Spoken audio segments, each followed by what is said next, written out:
इतिहास लिखा है इसमें, कुछ खास छिपा है इसमें। इतिहास लिखा है इसमें, कुछ खास छिपा है इसमें। मर्यादा है, कोई वादा है, विश्वास रखा है इसमें।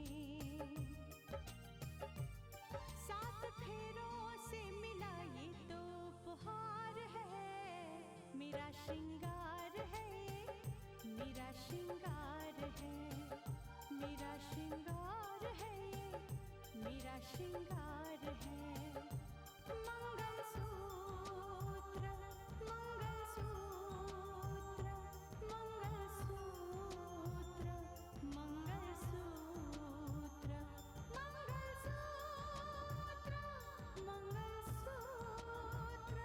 मंगलसूत्र।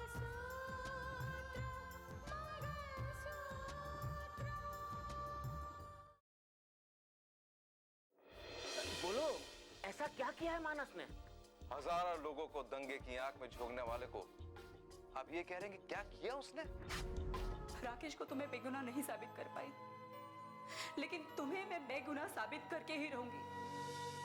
बीते हुए कल राकेश के बारे में नहीं सोचेगी, बल्कि अपने आने वाले कल यानी मानस के बारे में सोचेगी। आज मैं कहती हूँ कि तुम्हारी मनहूसियत की वजह से ही मेरा बेटा आज कानून की सलाखों के पीछे है। कि इस साजिश में हमारा एक कोई करीबी शामिल है, वरना इतनी आसानी से हमारे घर में हथियार नहीं रखा जा पाता। हाँ बेटा, याद है मुझे। हाँ माँ, वो हमारा करीबी कोई और नहीं, रितिका ही थी। क्या? नहीं नहीं, ऐसा कैसे हो सकता है बेटा? रितिका नहीं हो सकती, ये बात मेरा दिल कभी नहीं मान सकता बच्चे। नहीं, रितिका ने मानस के कहने पर ही सब कुछ किया था माँ। और जो लोग इस साजिश में शामिल हैं, बहुत जल्द मैं उनका पर्दाफाश करके रहूंगा। पता नहीं क्यों तुम्हारे पापा ने भी बताया था, पर मेरा दिल ये बात मानने को तैयार नहीं है बेटा। रितिका नहीं हो सकती। यही सच है माँ, लेकिन आपका दिल ये मानने को तैयार नहीं हो पाएगा, क्योंकि रितिका को आपने बहुत प्यार दिया है, लेकिन रितिका ने आपके प्यार की कदर ही नहीं की। तुम्हें पता है बेटा, रितिका और मानस की शादी हो गई थी, लेकिन रितिका वहां पर भी खुश नहीं है, क्योंकि मानस को कत्ल के जुर्म में पुलिस पकड़ कर ले गई थी। मानस के प्यार के लिए ही रितिका ने मेरे साथ विश्वासघात किया था, और विश्वास के साथ खेलने वाले लोग कभी सुखी नहीं रह पाते। यही कुदरत का कानून है माँ। मानस के साथ ऐसे ही कुछ होना था, क्योंकि मानस ने जो कुछ भी मेरे साथ किया, उसके कर्मों की सजा मानस को अब मिलने वाली है। हाँ माँ, मैं जानता हूं कि रितिका के घर वाले बहुत ताकतवर लोग हैं। कानून उनकी मुट्ठी में है। मेरे दिल को सुकून उस वक्त मिलेगा जब मानस को सजा सुनाई जाएगी। नहीं बेटा, नहीं, इस तरह किसी की बुराई नहीं करते। अपने दिल से किसी के लिए बद्दुआएं नहीं निकालते बेटा।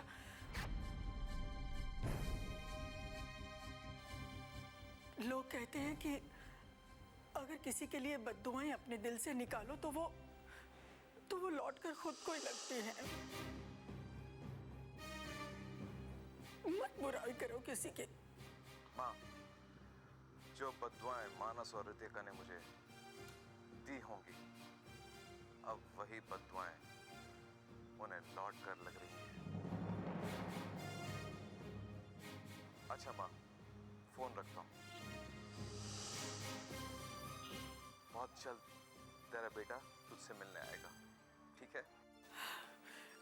ठीक है बेटा।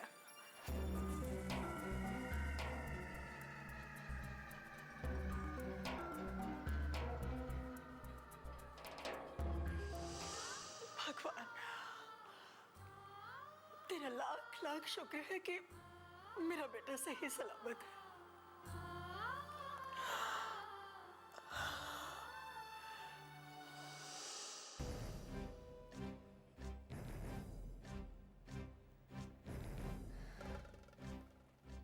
आप इस तरह से हिम्मत हार जाएंगे तो कैसे चलेगा? शारदा, तुम कानून को नहीं समझती, मैं समझता हूँ कानून को, उसकी मजबूरियों को समझता हूँ मैं। कानून किसी के जज्बात, किसी के आंसू को नहीं देखता, वो सिर्फ सबूत देखता है, सिर्फ सबूत। तो आपका कहने का ये मतलब है कि सारे सबूत मानस के खिलाफ है? सबूत इस तरह पेश किए गए कि कोई मानस को बचा नहीं सकता।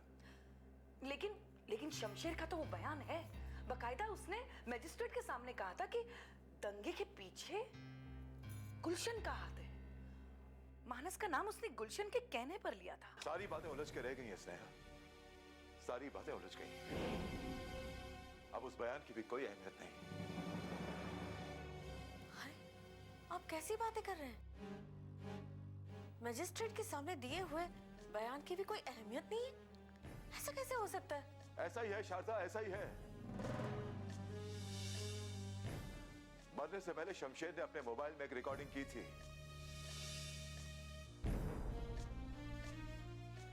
जिसमें उसने कहा था कि पुलिस की धमकी की वजह से उसने अपना बयान बदला है।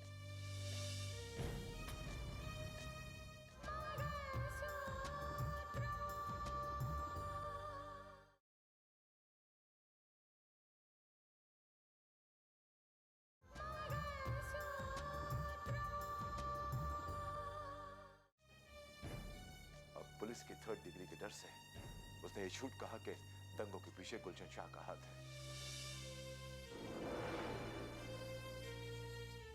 जबकि सच्चाई यह है कि दंगे मानस से करवाए थे और मानस उसकी जान का दुश्मन है। ऐसे कोई रिकॉर्डिंग कैसे कर सकता है? अरे कैसे कर सकता है का क्या मतलब? उसने ये रिकॉर्डिंग की है और ये रिकॉर्डिंग पुलिस को मिली है।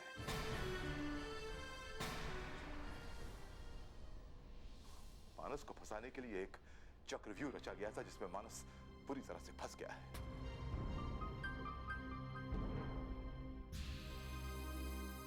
काश उसने पुलिस से भागने की कोशिश नहीं की होती तो शायद इतनी बुरी हालत नहीं होती।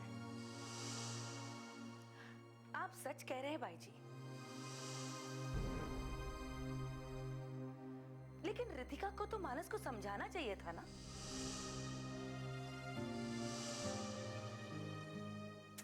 पता नहीं क्या नसीब लेकर आई है। मानस की गिरफ्तारी के बाद ना रितिका उस घर की रही और ना इस घर की। सचमुच बड़ी बदनसीब है वो। चुप करो तुम।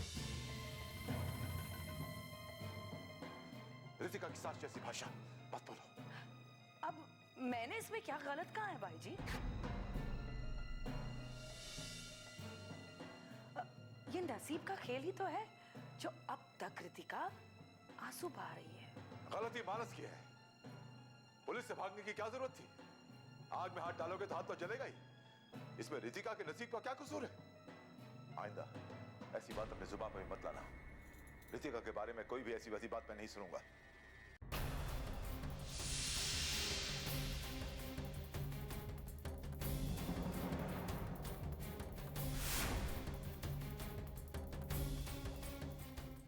कोसते रहती है हमेशा रितिका के नसीब को। आखिर मेरे बेटे को तुमने कानून की सलाखों के पीछे पहुंचा ही दिया। तुमने काजल को थप्पड़ इसलिए मारा था ना कि उसने तुम्हें मनहूस कहा था। अब मैं कह रही हूं, मारो मुझे थप्पड़, मारो। आज मैं कहती हूं कि तुम्हारी मनहूसियत की वजह से ही मेरा बेटा आज कानून की सलाखों के पीछे है।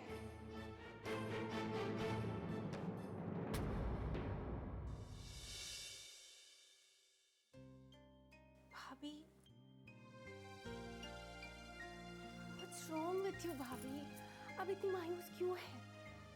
अगर आप हिम्मत हार जाएंगी तो भैया को कौन बचा पाएगा? आप मायूस मत होइए भाभी, प्लीज।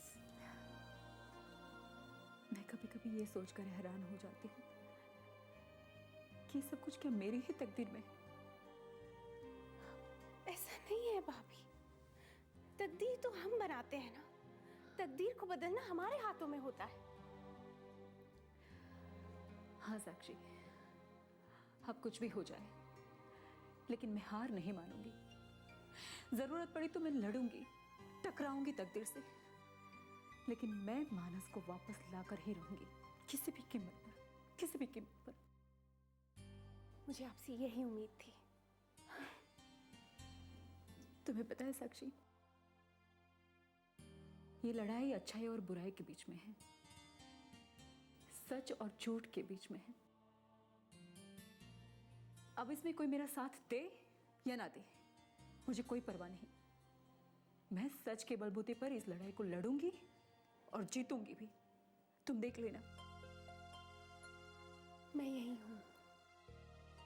अच्छा, एक बात कहूं?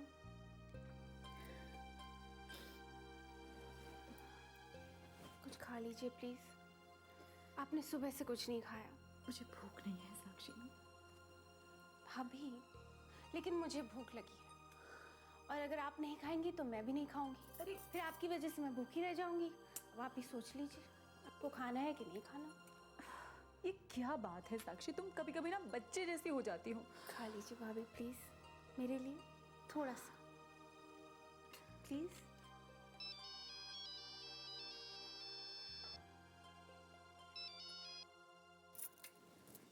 हेलो। Good evening madam. हाँ देवेंद्र, बोलो। मैडम, आपको मालूम है आज शाम को गुलशन शाह की मिसेस ने एक बहुत बड़ी रैली निकाली।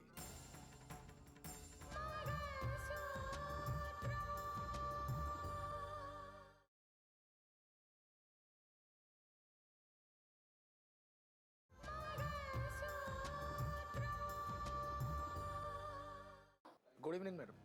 हाँ देवेंद्र, बोलो। मैडम, आपको मालूम है आज शाम को गुलशन शाह की मिसेस ने एक बहुत बड़ी रैली निकाली, और उस रैली में लोगों ने आपके इस्तीफे के लिए नारे लगाए। क्या? जी मैडम। हाँ मैडम, और भी कई जगहों से ऐसी रिपोर्ट आई है। पब्लिक आपके इस्तीफे की मांग कर रही है मैडम। ठीक है देवेंद्र, देखते हैं। अब मैडम, जनता का क्या है, जनता तो बहकावे में आ ही जाती है मैडम,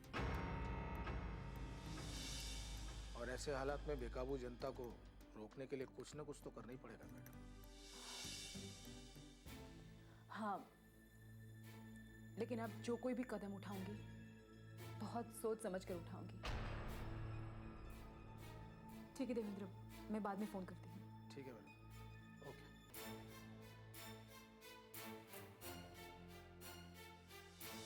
क्या हुआ भाभी, सब ठीक तो है ना? क्या ठीक है, शहर में मेरे नाम की रैलियां निकाली जा रही हैं, लोग मेरा इस्तीफा मांग रहे हैं बिना वजह। क्या करूं?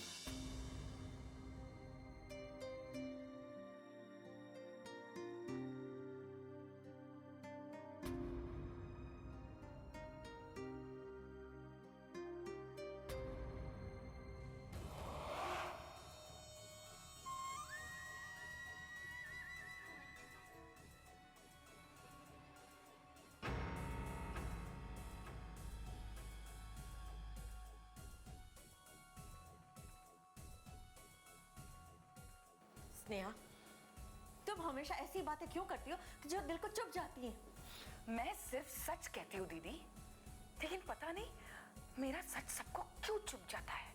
क्या तुम एक पिता के जज्बातों को भी नहीं समझ सकते? अरे ऐसे हालात में तो दुश्मन भी दिलासा देने के लिए आते हैं, और तुम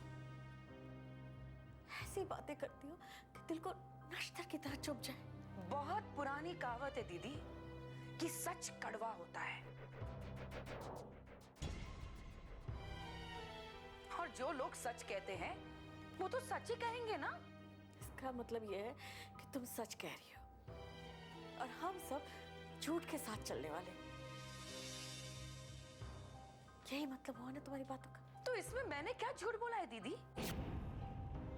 अगर मैंने ये कहा कि रितिका बदनसीब है, तो इसमें मैंने क्या गलत कहा है दीदी? आज तो सिर्फ मैंने कहा है, और कल जब सारी दुनिया कहेगी तो आप किस किस का मुंह बंद करेंगी दीदी? क्या कहेगी दुनिया? और क्यों कहेगी? इसलिए कहेगी दीदी क्योंकि रितिका सचमुच बदनसीब है। क्या ये बात सच नहीं है कि रितिका राकेश के घर में दुल्हन बनकर गई और राकेश का घर तबाह हो गया? राकेश को दुनिया की नजरों में गुनहगार बनकर मौत के मुंह में जाना पड़ा। आज बस फिर वही हो रहा है। रितिका मानस के घर में दुल्हन बनकर गई और मानस का घर तबाही के कगार पर है। और आज मानस उसी अंजाम पर पहुंच चुका है जिस अंजाम पर राकेश पहुंचा था।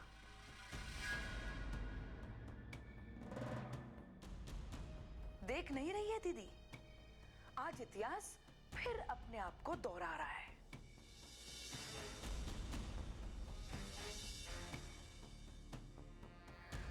सच बर्दाश्त करने की आदत डालिए दीदी, और आप भाई जी को भी बोल दीजिए कि वो सच को स्वीकार कर ले। सच तो बर्दाश्त हो जाएगा चाची, लेकिन आपकी कड़वी बातें मम्मी पापा तो क्या मुझे भी बर्दाश्त नहीं होती। और मुझे तो एक बात समझ में नहीं आती, जब चाचू घर छोड़ के जा चुके हैं, पता नहीं मम्मी और पापा आपको क्यों बर्दाश्त करते हैं। रोहित, जबान को लगाम दो। जबान को लगाम देने के लिए क्यों कह रही है दीदी? ये सच ही तो है कि जब से वो गए हैं मैं ना सुहागिन रही और ना ही विधवा। और अगर आप लोगों को मैं इस घर में बोझ लगती हूं तो कह दीजिएगा, मैं भी चली जाऊंगी, क्योंकि मैं जो बोलूं बात तो चुभ ही जाती है ना।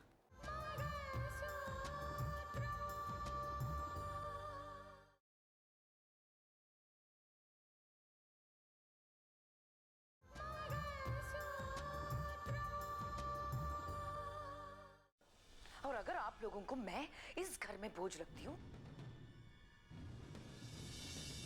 तो कह दीजिएगा, मैं भी चली जाऊंगी, क्योंकि मैं जो बोलूं बात तो चुभ ही जाती है ना।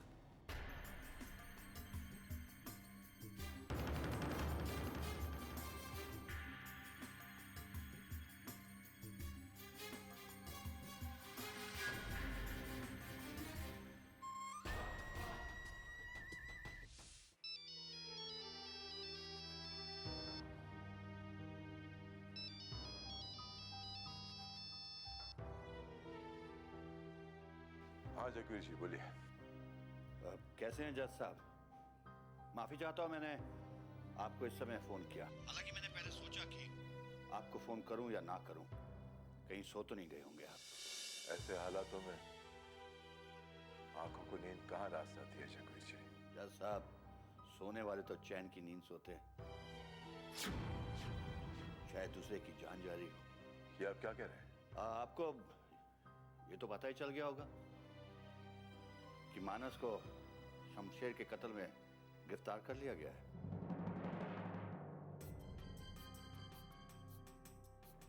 ये बात तो आधा शहर जानता है। सारे शहर को पता चल चुका है जज साहब, लेकिन मैं आपसे सिर्फ ये जानना चाहता हूं कि मानस को बचाने के लिए आप कुछ कर रहे हैं। और ये भी मैं इसलिए पूछ रहा हूं क्योंकि मानस आपका दामाद है। जगवीर जी, इस वक्त मैं तो क्या कोई कुछ नहीं कर सकता, फिर भी मैंने इंस्पेक्टर से बात की है, इंक्वायरी की है मैंने। पुलिस ने बाकायदा सारे सबूत इकट्ठे करके मानस को गिरफ्तार किया है। मैं जानता हूं जज साहब, कानून सबूत मांगता है, और न्याय की कुर्सी पे बैठा हुआ जज भी सबूत मांगता है। लेकिन जज साहब, मैं एक बात बताना चाहता हूं कि मानस बेगुनाह है। ये सब जानने के बावजूद भी आप खामोश कैसे बैठ सकते हैं जज साहब? जी हाँ, मैं भी जानता हूं कि वो बेगुनाह है। जगवीर जी, आप मेरी बात समझने की कोशिश करें। कानून के अपने तौर तरीके होते हैं। कानून से अलग जाकर मैं कुछ नहीं कर सकता, कुछ नहीं। आज तक मैंने जो कुछ भी देखा, लेकिन कुछ कहा नहीं, अपने जज्बातों को अंदर ही दबाता चला गया, किसी के सामने नहीं ला पाया। लेकिन अब जज साहब रहा नहीं जाता। आप कहना क्या चाहते हैं? मैं ये कहना चाहता हूं कि आपके न्यायाधीश होने का फायदा क्या है? एक जज के सामने बेगुनाह के हाथों में हथकड़ियां डाल दी जाती है और वो कुछ नहीं कर पाता। जगवीर जी, आप जज्बाती हो रहे हैं बस। हाँ जज साहब, हाँ, मैं जज्बाती हो रहा हूं क्योंकि मैंने कानून की भाषा नहीं, जज्बातों की भाषा सीखी है। क्या फायदा है रितिका का कलेक्टर होने का? उसके सामने उसके पति को हथकड़ियां पहना दी जाती है और वो कुछ नहीं कर पाती है। क्या फायदा है उसके ओहदे का? और जज साहब, मैं आपसे पूछता हूं, क्या फायदा है आपके ओहदे का अगर आप बेगुनाह को बेगुनाह नहीं कह सकते और उसे बचाने के लिए कुछ नहीं कर सकते? देखिए, आप मेरी बात समझने की कोशिश कीजिए प्लीज। मैं आज तक ये सोचता रहा कि हमारे आसपास जो लोग हैं उनके पास कानून की ताकत है, लेकिन आज कहता हूं जज साहब कि लानत है ऐसी मेरी सोच पर।